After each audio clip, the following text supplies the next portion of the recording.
Hello everyone, welcome to science think. आज की इस वीडियो में हम क्वेश्चन नंबर 5 से स्टार्ट करेंगे। इससे पहले के जो 4 क्वेश्चंस हैं वो हम ऑलरेडी कर चुके हैं। अगर आपने वो वीडियो नहीं देखी है तो उसका लिंक आपको ऊपर आई बटन में मिल जाएगा, वहां पर क्लिक करके आप उन क्वेश्चंस को देख सकते हैं। चलिए हम स्टार्ट करते हैं एक्सरसाइज 12.1 के क्वेश्चन नंबर 5 के साथ में। यहाँ पर है fill in the following blanks. मैंने यहाँ पर क्वेश्चन लिखा हुआ है। अगर आपको हैंडराइटिंग नहीं समझ में आ रही है आप अपनी बुक खोलकर देख सकते हैं, वहां पर भी बिल्कुल सेम टू सेम क्वेश्चन लिखा हुआ है। चलिए हम देखते हैं कि हमें जो है यहाँ पर ब्लैंक्स दिए हुए हैं उनको हमें फिल करना है। और उसके साथ में उसने पूछा है आर दीज इक्विवेलेंट रेशियोज। तो आप ऐसे क्वेश्चन को किस तरीके से सॉल्व करेंगे, देखिए यहाँ पर जो है ये फ्रैक्शन है, यहाँ पर भी एक फ्रैक्शन है, यहाँ पर भी एक फ्रैक्शन है और यहाँ पर भी एक फ्रैक्शन है। ठीक है, तो हम यहाँ पर क्या करेंगे, हम इनमें से दो दो को लेंगे। सबसे पहले हम लेफ्ट साइड से स्टार्ट करेंगे।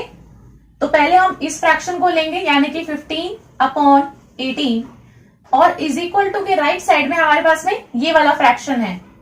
यहाँ पर ये जो बॉक्स है इसके अंदर कोई नंबर आएगा, हमें नहीं पता अभी क्या है, हम फाइंड आउट करेंगे उसको। इसके डिवाइड में है 6। तो पहले हम देखो 3 है इसके अंदर बॉक्स, एक ये वाला, एक ये वाला और एक ये वाला। हम एक एक करके फाइंड आउट कर सकते हैं। ठीक है ना, देखो कैसे करना है। आपको ये वाला फ्रैक्शन तो पूरा का पूरा दिया है 15/18। अब आपको ये वाला नंबर पता है, यहाँ वाला नंबर पता है और ये वाला नंबर पता है, तो आप ये वाला नंबर फाइंड आउट कर सकते हो बाय क्रॉस मल्टीप्लीकेशन। तो हम यहाँ पर क्रॉस मल्टीप्लीकेशन अप्लाई करके इन नंबर्स को फाइंड आउट कर सकते हैं। ठीक है, तो हम स्टार्ट करते हैं। हम स्टार्टिंग से 2 फ्रैक्शन लेंगे, एक ये वाला फ्रैक्शन और इज इक्वल टू के साइड में है ये वाला फ्रैक्शन। ठीक है, यहां पर कर देते हैं क्रॉस मल्टीप्लाई, मतलब इसको इससे मल्टीप्लाई और इस वाले को इससे मल्टीप्लाई। क्रॉस होता है इस तरीके से, नीचे वाले का इसके ऊपर वाले से, इसके नीचे वाले का इसके ऊपर वाले से मल्टीप्लाई। तो अगर आप यहाँ पे क्रॉस मल्टीप्लाई करते हो तो 15 मल्टीप्लाई बाई 6 होगा ना। तो यहां पर मैं लिख रही हूं 15 मल्टीप्लाई बाई 6। ये जो बीच में इक्वल टू का साइन था, ये इक्वल टू का साइन एज इट इज यही रहता है। अब जो ऊपर ये बॉक्स था, ये जो मेरे पास बॉक्स के अंदर कोई नंबर है ना, वो मेरे को नहीं पता कि क्या है। तो जो चीज हमें नहीं पता होती है उसको हम क्या मान लेते हैं, x। तो मैं यहाँ पर इस नंबर को भी x मान लेती हूँ। ठीक है ना, तो यहाँ पर मैंने इस नंबर को x मान लिया है, क्योंकि मेरे को यहाँ पर या तो डब्बा बना सकते हो आप इस तरीके से कि ये वो बॉक्स है जिसके अंदर हम नंबर जो है वो फाइंड आउट कर रहे हैं, या फिर आप सिंपली x मान के भी निकाल सकते हो। आपको जैसे कराया गया है या फिर आपको जैसे ठीक लगे आप वैसे लिख सकते हैं। ठीक है, मैं आपको आपकी निकालना सिखा रही हूँ कि कैसे निकालना है। x मान लो, यहाँ पर आप इस तरीके से बॉक्स बना लो, एक ही बात है। तो यहाँ पर मैंने बॉक्स बना दिया है और इसके अंदर कोई भी नंबर है उसको मैंने x लिख दिया है, क्योंकि मेरे को वो नहीं पता है इसलिए। यहाँ पर अभी हम इस x को फाइंड आउट कर लेते हैं। अब देखो ये जो हमारा बॉक्स था, इस बॉक्स के साथ में ये 18 मल्टीप्लाई में जाएगा अगर हम क्रॉस मल्टीप्लीकेशन करते हैं तो। सो x इंटू 18 ये आ गया मेरे पास में। अब आपको 15, 6 और 18 तो पता ही है, तो आप यहां से इस x को फाइंड आउट कर लो। तो जब हमें ये x फाइंड आउट करना है तो ये जो 18 है ये इस x के साथ में मल्टीप्लाई में है, तो ये इक्वल्स टू के इस साइड में जाके डिवाइड में जाएगा। तो ये हो जाएगा 15 इंटू 6 डिवाइड बाई 18, इतना आएगा। इज इक्वल टू किसके इक्वल है, ये उस नंबर के इक्वल है x, जिसको मैंने मान लिया है। या फिर आप x नहीं लिख के आप बॉक्स भी बना सकते हो इस तरीके से। ठीक है, अब आपको क्या करना है, सिंपल इसको सॉल्व कर लेना है। तो ये आपका देखो कितना हो जाएगा, 6 1 जा 6, 6 3 जा 18। अब 3 1 जा 3 होता है और 3 5 जा 15 होता है। तो यहां पर अगर आप इसको काट के पूरा सॉल्व करके देखते हो तो आपके पास में नंबर कितना बच रहा है, 5। तो आप इस 5 को इस डब्बे के अंदर डाल दो। ठीक है, हमने सबसे पहले क्या करा, हमने 2 फ्रैक्शंस लिए, लेफ्ट हैंड साइड से हमने स्टार्ट किया है। पहला फ्रैक्शन लिया, दूसरा फ्रैक्शन लिया। अब इसमें से एक फ्रैक्शन के अंदर हमारे पास में एक नंबर नहीं था, हमने कैसे फाइंड आउट किया, by cross multiplication. Cross multiplication आप करोगे तो इस नंबर को फाइंड आउट करने के लिए ये जो आपका 18 है ये डिवाइड में जाएगा। बाकी इस पूरी चीज को आपको सॉल्व कर लेना है। जो कट रहा है इसको काट दो, तो बचेगा कितना, 5। तो मतलब कि ये वाला जो हमारा डब्बा है, इस डब्बे के अंदर, इस बॉक्स के अंदर कितना नंबर आएगा, 5 आएगा। सो अब देखो आपको एक नंबर पता चल गया, एक ब्लैंक जो है वो हमने फिल कर दिया है। अब दूसरे ब्लैंक के ऊपर आते हैं, यानी कि ये वाला ब्लैंक। अब इसको जो है मैं मान रही हूं कि यहाँ पे कोई नंबर होगा मेरा y, ठीक है। तो ये वाला अब हम कैसे करेंगे, अब हम लेंगे ये वाला फ्रैक्शन और ये वाला फ्रैक्शन, क्योंकि आप देख सकते हो अब मेरे को 5 नंबर पता है, यहां पर 6 है, मेरे को ये भी पता है, और इस वाले फ्रैक्शन के अंदर 10 दिया हुआ है, ये भी मेरे को पता है, लेकिन सिर्फ एक नंबर नहीं पता है। तो अगर हमें 3 चीजें गिवन है, 3 नंबर्स मेरे को पता है, तो हम चौथा वाला फाइंड आउट कर सकते हैं, ठीक है। तो इसलिए हम क्या करेंगे, एक ये फ्रैक्शन लेंगे और एक ये वाला फ्रैक्शन ले लेंगे। तो हमारा ऐसे सीरियल वाइज सॉल्व होता रहेगा, पूरा सारे ब्लैंक्स हमारे फिल होते रहेंगे इस तरीके से। तो आप एक ये वाला फ्रैक्शन लोगे और एक ये वाला फ्रैक्शन लोगे, तो ये हो जाएगा 5/6 is equal to 10 divide by, ये वाला जो बॉक्स है आप बॉक्स बना सकते हो एज इट इज, या फिर आप चाहो तो मैं इसको नाम दे देती हूँ y, हम y फाइंड आउट कर रहे हैं, ठीक है। तो आपको फिर से क्रॉस मल्टीप्लाई करना है, इसको इससे मल्टीप्लाई करो, इसको इससे मल्टीप्लाई करो, बीच में आएगा इक्वल टू का साइन, तो आपका कितना हो जाएगा 5 इंटू बॉक्स, मतलब वो नंबर जो हम फाइंड आउट कर रहे हैं, मैंने उसको y मान लिया, इज इक्वल टू 10 इंटू 6, एक साइड में आएगा 10 इंटू 6, ये बन गई इक्वेशन। अब यहां से जो चीज आपको फाइंड आउट करनी है उसको एक साइड में रहने दो, इसके साथ में जो भी चीज है ना उसको इक्वल्स टू के उस साइड में आप फेंक दो। अभी जो 5 है ये इसके साथ में मल्टीप्लाई में है, तो उस साइड में जाके क्या हो जाएगा, डिवाइड में। तो ये हो जाएगा आपका बॉक्स में जो y है ये is equal to 10 into 6 divide by में जाएगा 5, ठीक है। इसको आप जो कट रहा है वो काट दो, देखो 5 1 जा 5 होता है और 5 2 जा 10 होता है, कट रहा है इस तरीके से। अब कितना बचा, 2 इंटू 6 इतना बचेगा, तो 6 2 जा 12 होता है। तो मतलब कि ये वाला जो हमारा नंबर है जिसकी हम वैल्यू फाइंड आउट कर रहे थे वो कितनी होगी, 12 होगी। तो आप इस डब्बे के अंदर अब 12 नंबर को लिख सकते हैं।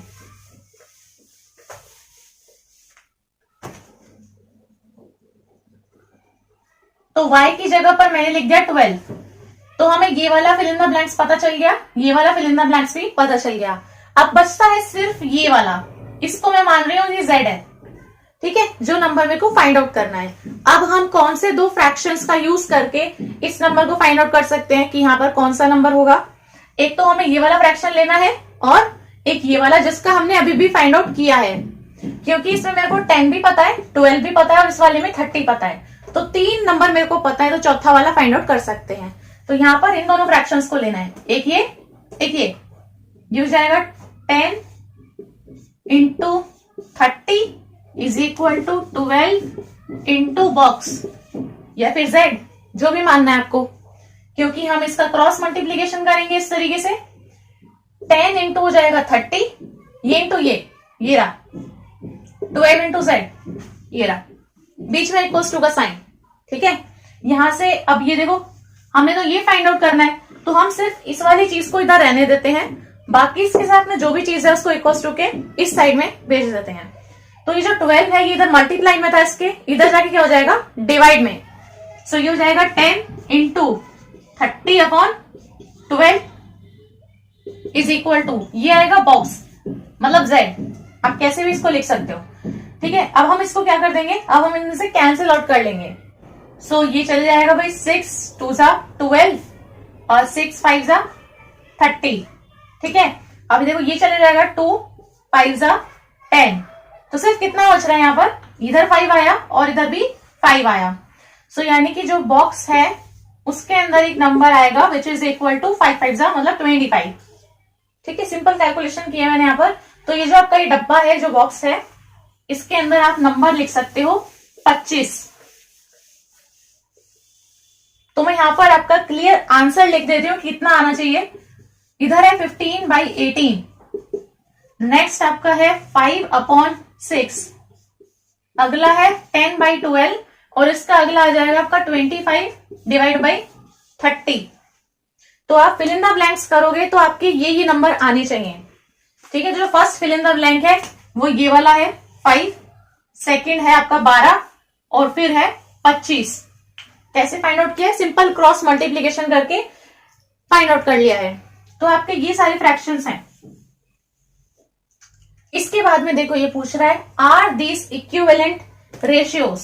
क्या ये इक्विवेलेंट रेशियोज हैं जो हमने ये फाइंड आउट कर लिए हैं? अब ये वाला फ्रैक्शन, ये वाला फ्रैक्शन, ये वाला और ये वाला, ये सारे क्या इक्विवेलेंट रेशियोज हैं? आप इसको भी बता सकते हो कि इक्विवेलेंट रेशियोज हैं या फिर नहीं है। सबसे पहला हमारे पास में है देखो 15 अपॉन में 18। अगर आप इसको काटते हो तो ये आपका चले जाएगा भाई 3 6 होता है 18 और 3 5 होता है 15। तो कितना आ रहा है? 5/6। ठीक है।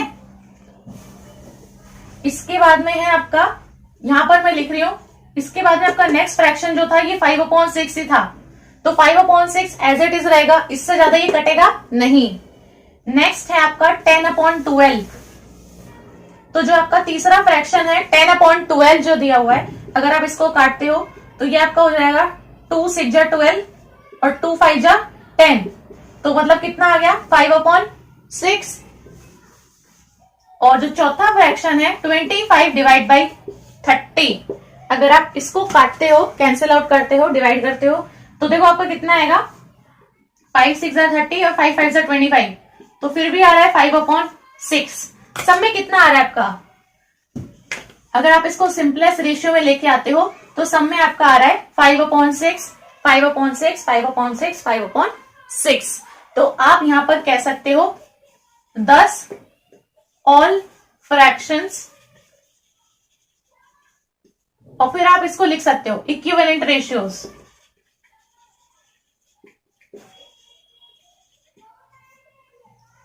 तो क्योंकि उसने पूछा है कि क्या ये इक्विवेलेंट रेशियोज हैं, तो आप इसमें लिख सकते हो कि क्योंकि हमारा ये आ रहा है इस तरीके से, इसीलिए ये इक्विवेलेंट रेशियोज हैं। तो ये था आपका क्वेश्चन नंबर 5 का आंसर। इसी के बाद में आता है क्वेश्चन नंबर 2।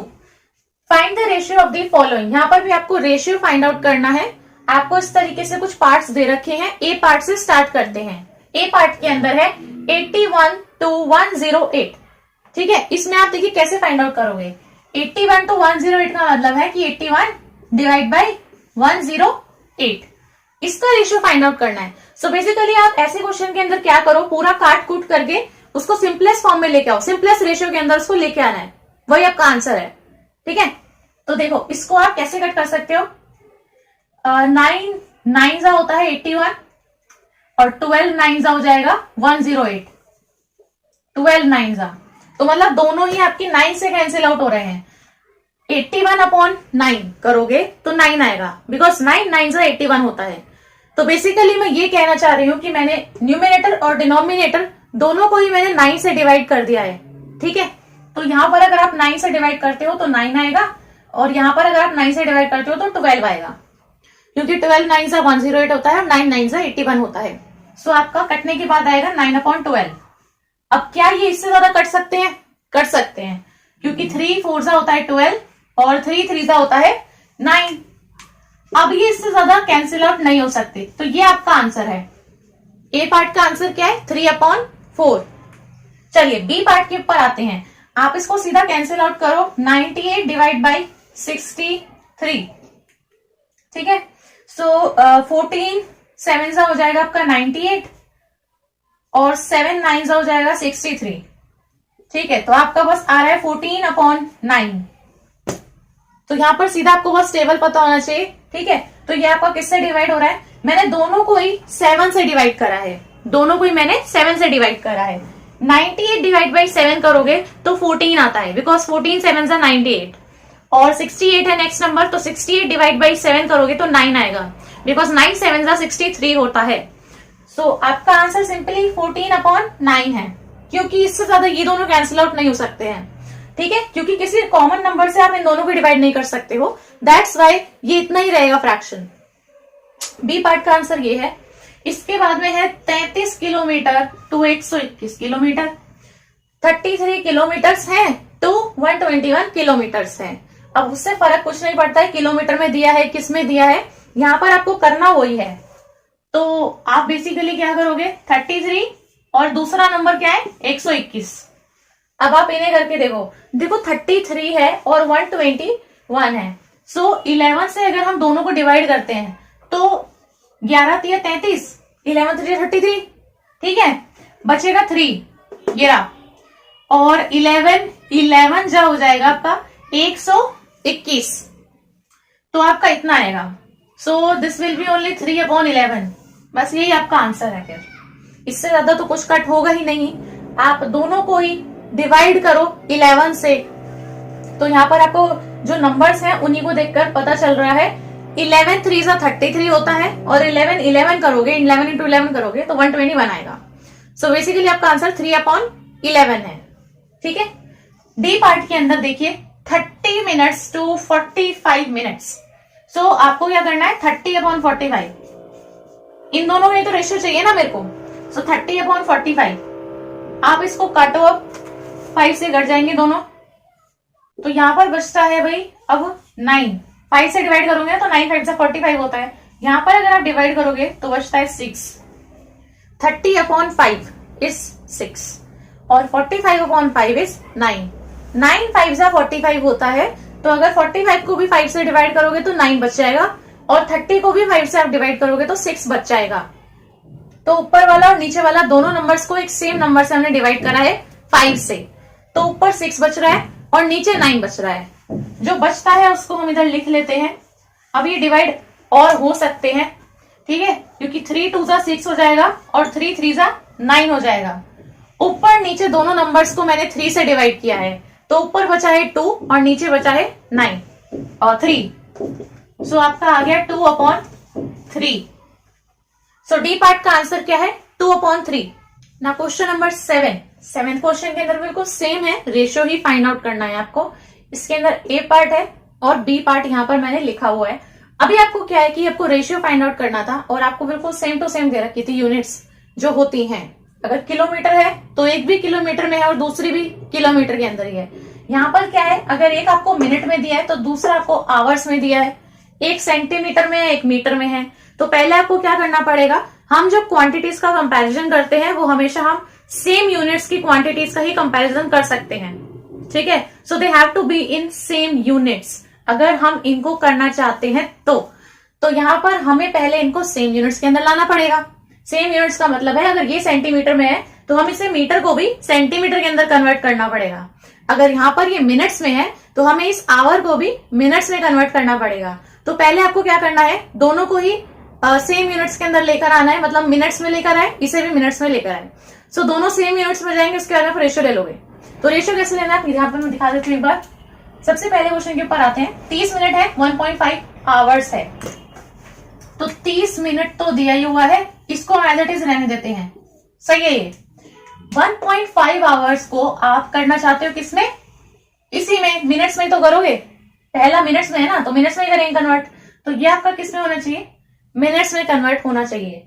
तो कन्वर्जन करने के लिए आपको दोनों के बीच का पहले रिलेशन पता होना चाहिए कि कितने आवर्स में कितने मिनट होते हैं, कितने मिनट्स में कितने आवर होते हैं, इस तरीके से। So first you need to know the relationship between these two. इन दोनों के बीच का रिलेशन पता होना चाहिए, ठीक है। तो रिलेशन पहले आप यहाँ पर लिखोगे कि अगर हम 1 घंटा बोलते हैं 1 आवर, तो 1 आवर में कितने मिनट होते हैं, कितने होते हैं, 60 मिनट होते हैं। So 1 hour is equal to 60 minutes. तो पहले जो हमारा जनरल रिलेशन होता है पहले हम उसको लिख देते हैं कि 1 घंटे में इतने मिनट होते हैं। तो आप फाइंड आउट कर सकते हो कि फिर इतने घंटे में कितने मिनट होंगे। तो आप कर सकते हो कि फिर अगर 1.5 आवर्स हैं 1 घंटे की बजाय, तो उसमें आपके कितने मिनट्स होंगे। अरे आप सिंपल यहीं पर देख सकते हो, 1 घंटे में तो आपके 60 मिनट हो गए, ठीक है। यहां पर मैं आपको बता रही हूं कि किस तरीके से आप डायरेक्टली देख सकते हो।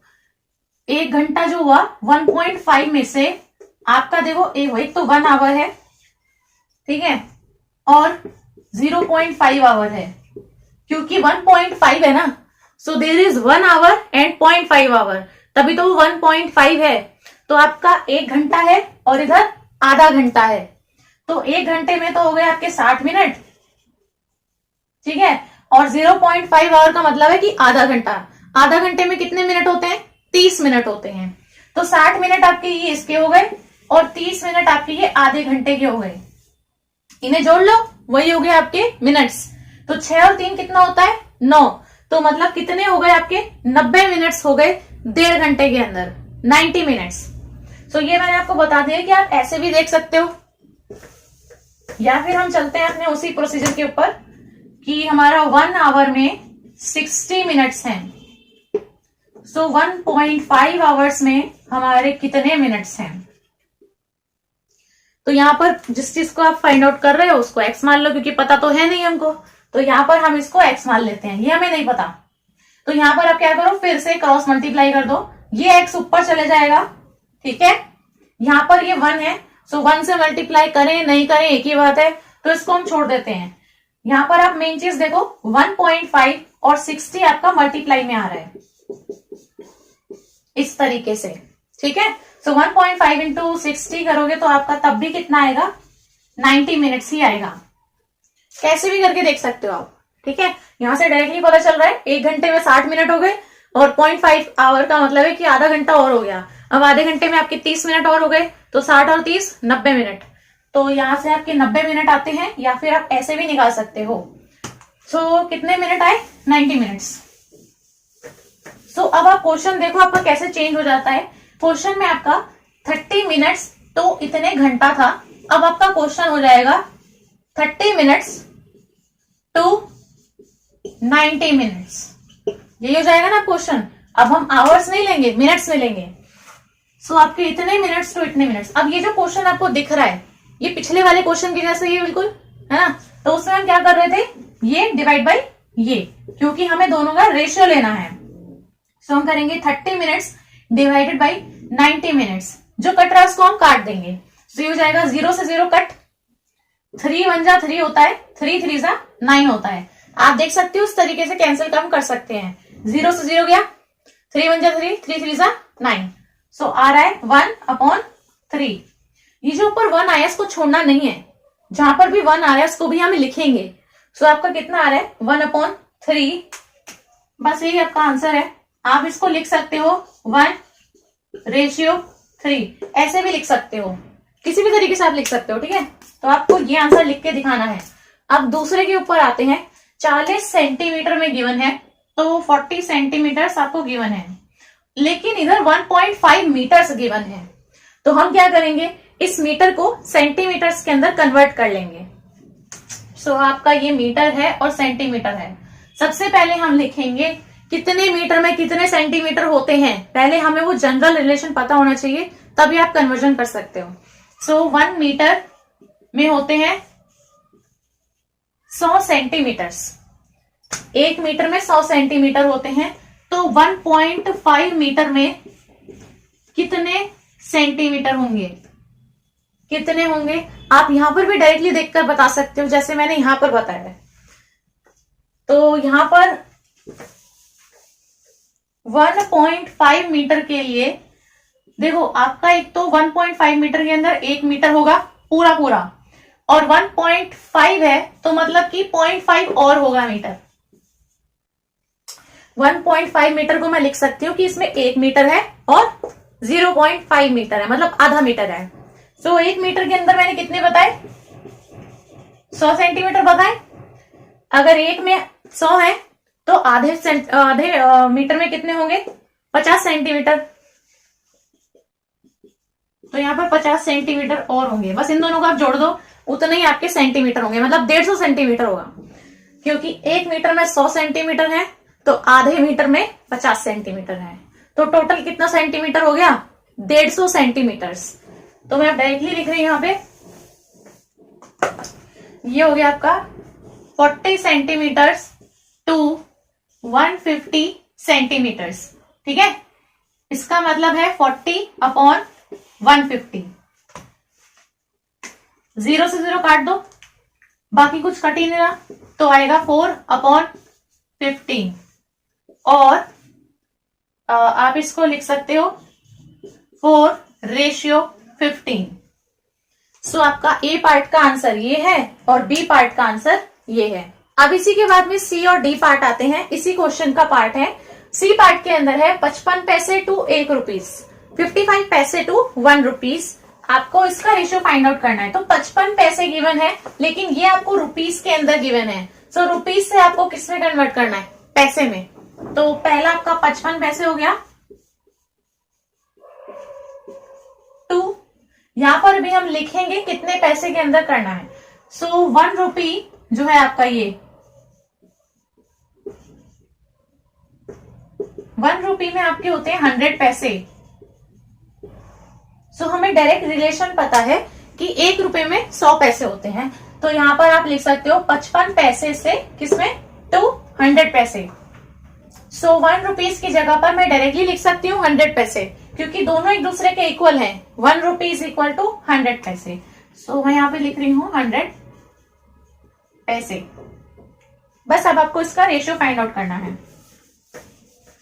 आप यहाँ पर पूरा स्टेटमेंट की फॉर्म में लिख सकते हो, मैंने यहाँ पर नहीं लिखा है। आप लिख सकते हो रेशियो ऑफ 55 पैसे टू 100 पैसे। इस तरीके से लिखने के बाद इक्वल्स टू के साइन के बाद में आप लिखोगे 55 पैसे हैं डिवाइड बाई 100 पैसे हैं। अब ये कटता है तो आप इसको काट दो। सिंपलेस्ट रेशियो में आप इसको लेके आ सकते हो।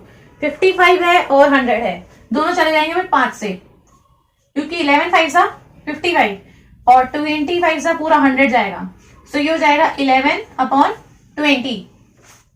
इससे ज्यादा तो ये कटेगा नहीं, तो ये आपका आंसर है। ये आपका रेशियो आ जाता है। आप इसको लिख सकते हो 11/20 और 11:20। आप ऐसे भी लिख सकते हो इसको, ठीक है। तो ये आपका हो गया है सी पार्ट। इसके बाद में है आपका डी पार्ट, 500 ml। इसके बाद में आपका 2 लीटर्स।